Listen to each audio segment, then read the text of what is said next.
망명설이 꼬리에 꼬리를 물고 있는 상황입니다. 네, 북한을 떠받치는 엘리트들이 북한을 떠나는 이유는 과연 무엇일까요? 혼란 속 북한의 백두혈통의 실세로는 누가 등장할까요? 자세한 이야기 나눠보겠습니다.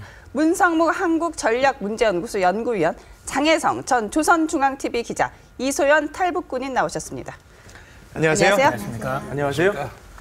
북한은 혈통왕국이에요? 글쎄 원래 혈통이란 말을 그렇게 많이 안 쓰대. 많이 안 썼어요? 그 줄기란 말을 많이 썼죠. 줄기요. 그러니까 만경대 줄기다. 그다음에 백두산 줄기다. 네. 또 저 김정일이는 용남산 줄기다. 그러니까 용남산은 김일성대가 그걸 지칭해서 그랬거든. 줄기란 말을 쓰는데 이번에 말하자면 장성택이 저 재판하고 어쩌면서 네. 그다음에 혈통설이 좀 더 많이 나오더라고요. 네. 이번에. 예. 전에도 글쎄 뭐 백두산 혈통이라는 말은 없은 건 아닌데 이번에 갑자기 더 부상되는 것 같은 느낌이 듭니다.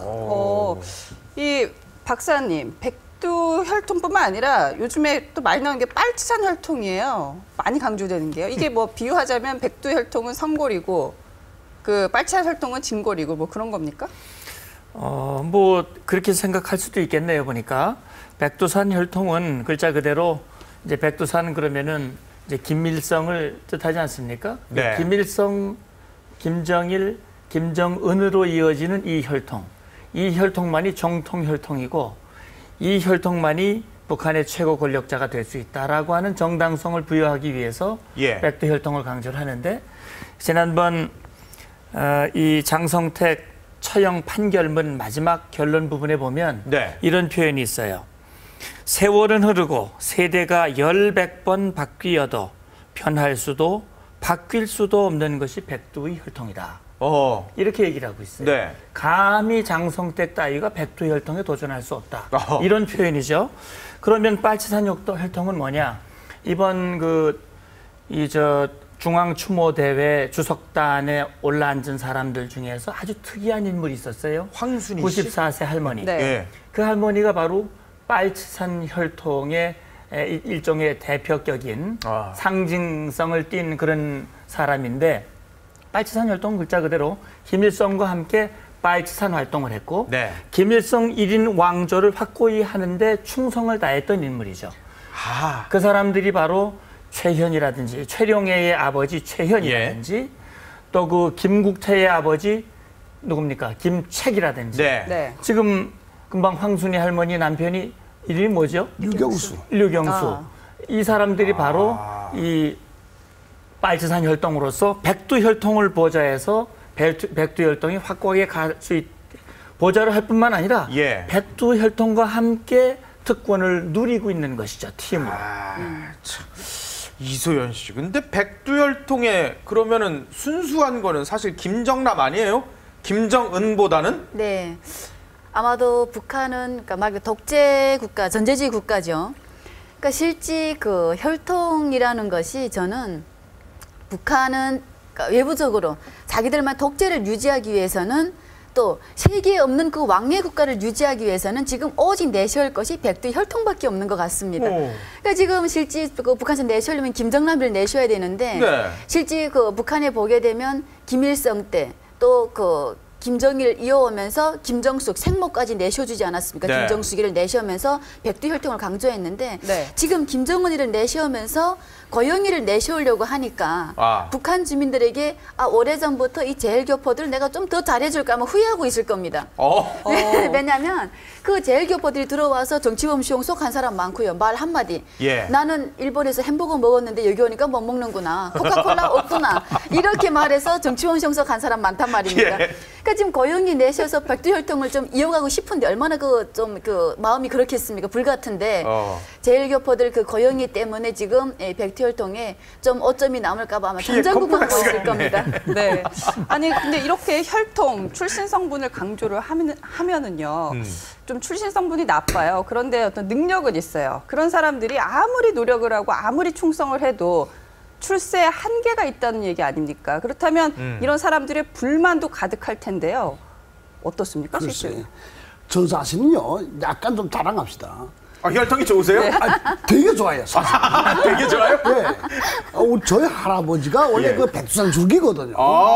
그러니까 저창주란 그 유교 근거지서인데 거기 빈동리 회장까지 했어요. 그러니까 그 완전히 새빨간 줄이죠. 또 아버지는 삼형제가 6.25 전쟁 때 여기 나와서 다 한 분은 저희 아버지는 낙동강 저 칠곡이라는 데서 예. 돌아갔고 큰 아버지는 저 포항에서 돌아갔고 둘째 큰 아버지는 인천에서 돌아갔어요. 다 돌아가셨고 전사를 하셨죠. 전사죠. 그러니까 용감하게 싸우다가서 다 예, 죽었는데 예. 결국 김일성이 때문에 다 그렇게 된 건 사실인데 네. 아무튼 북한에서는 제가 출신 성분이 대단히 좋은 편입니다. 그런데 지금 여기 와서 지금 여기 보니까 그 저뿐만 아니라 백두산 줄기 여기 몇 사람이 와 있어요. 지금 제가 아는 것만 해도. 만경대 줄기로서는 그 강명도 교수 있잖아요. 예. 그 사람은 그 칠골 그 가문의 그 저 줄기니까. 그다음에 이 백두산 줄기였던데 그 사사 그러니까 항일연군 일로군 사사에 있던 사람 그 사제분도 왕가 알고 있는데 내 예. 얘기는 안 할게요. 그분은. 근데 아무튼간에 그 성분이란 거 이거 아무 쓸데도 없더라고요. 쓸데없어요? 예. 근데 김일성이가 이상하게 자꾸 그 전에 가문만 내세우려고서 그러니까 그 백두산 줄기요, 뭐 용남산 줄기요, 뭐 이렇게 하는 것 같은데 결국은 그게 거의 그 필요 없는 일입니다. 저같이 정말 술 새빨간 가정에서 나왔는데도 여기 나무를 그래도 제발 넣어왔지 뭐 내가 납치되어 왔습니까? 네. 이 고위층 자제 모임 봉화조라는 건 뭐예요? 이건 뭐 새예요? 뭐예요? 이게 봉화조라는 게 그 한마디만 합시다. 원래 예. 이 봉화란 말을 북한에서 쓰기 꽤 좋아하더라고요. 예. 그래서 아까 들어오기 전에 저 소연 씨하고서 얘기를 해보니까 예. 강동군에 봉화리라는 거 있어요. 근데 봉화리란 거기에 저 김영직이가 1917년 봄에 갔다가 18년 3월에 그 체포돼 갖고서 조선 국민을 만들었다 어쨌다 뭐 그렇게 하는데 그래서 거기 봉화사이라는 게 있습니다. 그래서 그런지 모르겠는데 그 이후에 평양의 지하철역도 이쪽에 봉화산역이라는 것도 있고 네. 어쨌든 그 간부들 진료소도 또 그 봉화 진료소라고 그러고 어쨌든 봉화란 말을 꽤 쓰기 좋아하더라고요. 그러네요. 근데 그때 제가 거기 있을 때는 나름대로 높은 간부들 자제들하고 같이 대학 다니고 그랬는데 예. 봉화조란 말은 못 들었는데 북한에서 그 당일 유사상식을 확립하기 위한 10대 원칙엔 그런 것들이 있습니다. 그 8조든지 9조든지 거기에 어느 항이든지 그 생각이 안 나는데 예. 아무튼 간에 비조직적으로 어떤 단체를 묶거나 그다음에 뭐 비조직적으로 어떤 구호를 내거나 올리거나 내리거나 이런 거는 이건 당일 유사상식의 확립이 10대 원칙하고 철저히 그 못하게 하는군요. 그런데 여기다 봉화조를 만들었다. 아무리 간부들이 간부 자제들을 모아서 김정은을 충성을 받들자. 그렇더라도 이런 조를 만들었다는 것 자체가 저는 좀 의문스럽습니다. 외부에서 혹시 만드는 소리가 알겠는지 저는 그렇게 생각됩니다. 근데 중국에도 보면은 예. 중국에 이제 크게 그 권력 흐름에 이제 크게 두 개의 흐름이 있는데 네. 하나는 이제 태자당 그룹이 있고 하나는 이제 공청당 그룹이 예. 있는데 공청당 그룹은 아까 얘기했지만은 이제 출신 배경이 특별하지 않지만 역량이 뛰어나고 이런 사람들이 이제 역량으로 이제 올라온 그룹이고 태자당은 이제 부모로부터 물려받은 권력이죠. 그런 배경 하에서 이제 특별한 대우를 받으면서 이제 올라가는. 그래서 이 봉화조의 실체 여부는 뭐 잘 모르겠습니다만은 어쨌든 뭐 봉화조를 지금 김정은의 형인 김정철이가 뭐 리더로서 끌고 있다라는 그런 이제 보도들 일부 있습니다만 아마도 지금 당이라든지 정이라든지 군이라든지 이런 쪽에 이런 어떤 그 아버지나 또는 할아버지의 그 후광을 입고 중요한데 위치하면서 여러 가지 역할을 하고 있는 사람들이 꽤 많이 있는 것으로 알고 있어요. 제가 이제 90년대 후반에 제네바의 그 사자회담 대표단의 일원으로 갔을 때 북한 대표단에서 그 통역으로 나온 여성이 있었어요. 그 여성의 이름이 최선희입니다. 최선희요? 최선희. 최선희. 이 최선희라고 하는 인물이 지금은 뭘 하고 있냐면 북한 외무성의 부국장을 하고 있어요. 엄청 높은 거네요. 근데 그때 당시에는 부국장은 아니었죠. 벌써 한 20년 전이니까. 20년은 안 됐군요. 한 17, 18년 됐는데 그때 당시에 최선희를 이렇게 관찰을 해보니까 상당히 젊은 여성인데도 불구하고 상당히 어깨에 힘이 들어가 있고 무언가 좀 권력이 있어 보이고 그때 당시에 북쪽 대표 단장으로 나왔던 사람이 김계관 외무성 부상. 김계관도 최선희 앞에서는 뭔가 조금 이렇게 조심하는 직급은 더 듯한, 높은데도. 예, 직급이 훨씬 높은데도 생각해 보니까 이 최선희가 지금 최영림 북한 그 내각 저 총리 네. 전 총리죠. 지금 박봉주 총리의 전임자가 이번 어제 주석단에 박봉주 총리 옆에 나란히 앉았었지 예. 않습니까? 그 최영림의 딸이에요. 그러니까 이제 그 한 사람의 예를 들었습니다만 지금 이런 2세, 3세들이 이 내각이라든지 당이라든지 중요한 직위에 예를 들어서 어제 나온 그 노파 할머니 황순이 황순이요. 그 할머니의 사위인가요? 예. 사위가 서기실장이라는 그런 보도도 있더만요. 오. 서기실이라면은 비서실장인데 일종의. 예. 이야. 그래서 그런 사람들이 결국은 다 똘똘 뭉쳐서 김정은과 함께 팀을 이루온 그 북한의 권력층을 갖추고 있는 그런 사람들이 뭐 일명 봉화조로 얘기할 수 있을는지 옛날 사극을 보는 게 똑같군요. 귀족이네요, 귀족. 그렇죠. 네, 봉화조가 그 북한 내에서는 봉화조라고는 하지는 않는데요. 예. 지금 그러니까 김일성의 그 아버지 엄마죠. 강반석하고 김형직이가 그 봉화에서 활동을 많이 했습니다. 그러니까 이미 그 혈통의 뿌리를 든 사람들, 또 이런 엘리트 그런 그 사람들이 북한에서는 아주 이 봉화조에 대해서 그 소문이 안 좋습니다. 그러니까 평양이나 해주, 뭐 남포 이런 지역에 가게 되면 이 그 봉화조라고 하는 그러니까 이 그 실제 그 자녀들이 모여가지고 뭐 돌아다니면서 술 마시고 그러니까 그 장성택이 제목에 나왔던 네. 예, 그 부정부패, 부하 방탕한 생활을 일삼는 세력이 이 세력입니다. 그래서 북한 권력층들 속에서는 이 세력을 아주 그 안 좋게 평가를 합니다. 재벌 2, 3세들 우리 비밀 귀족 클럽들 그런 거랑 비슷하구만요. 자본주의 딱 그거죠. 날라리풍 막 도입하고요. 예. 야. 또 술 마시고 싸움질하고 전문 뭐 그 노는데 뭐 카라오케 뭐 도박장부터 시작해 다 돌아다니는 예. 것은 이 사람들인 거죠. 부럽다. 김정은이 눈썹을 뚝 잘랐어요, 발을. 아, 맞아요. 정말 그렇더라고요. 아니 그러니까 왜 그랬을까요? 글쎄, 그 사람 눈썹이 하룻밤새 그렇게 다 저절로 빠질 것 그건 같지는 아닌 것 않고. 아니, 근데 요가지 전에 아버지 두돌 그 추모식에 나온 거 보니까 잔뜩 인상이. 예. 그 우리 북한 말로 하면 가세비 돈 떼먹은 인사이라고 그래요. 가세비 돈 떼먹을 거예요. 예, 그러니까 그게 뭐예요? 장인 돈 떼먹은 사람이 장인. 인사이 그런지 모르겠는데 북한에서는 그 흔히 가세비 돈 떼먹은 인사이라고 그러는데 정말 가세비 돈 떼먹은 인상을 해갖고 또 이거 나와 있는데 뭘 하나 먹고 주지라는 것처럼 그렇다는데 근데 그것도 또 눈썹이 한쪽이 이렇게 한 절반씩 이렇게 뚝뚝 떨어져 나왔으니까 그거 참 너무 해괴하다가 할까 저거 이상하더라고요. 그거. 근데 조선중앙TV에 계셨었잖아요. 예.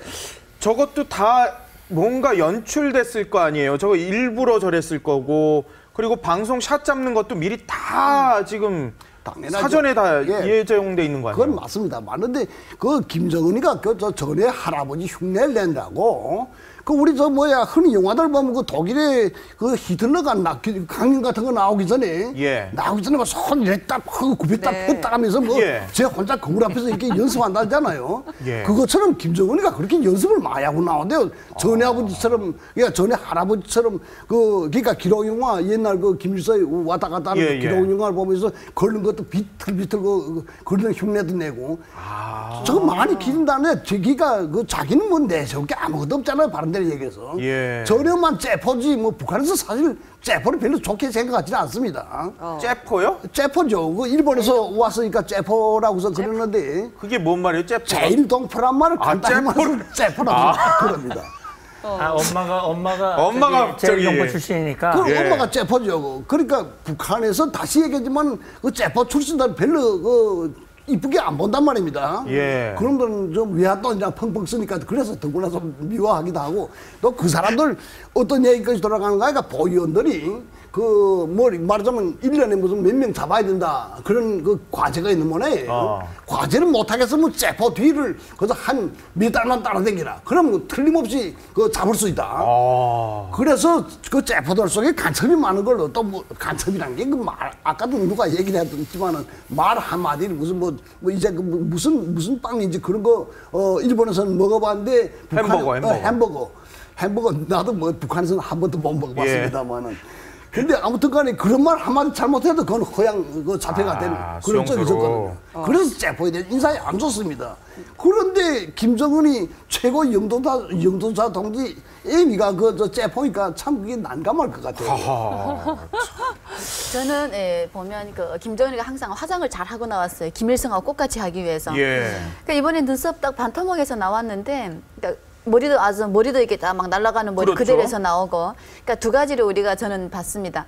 한 가지는 북한 주민들에게, 그러니까 부친상인데 그래도 네. 부친이 죽은 지 그래도 뭐 제삿날인데.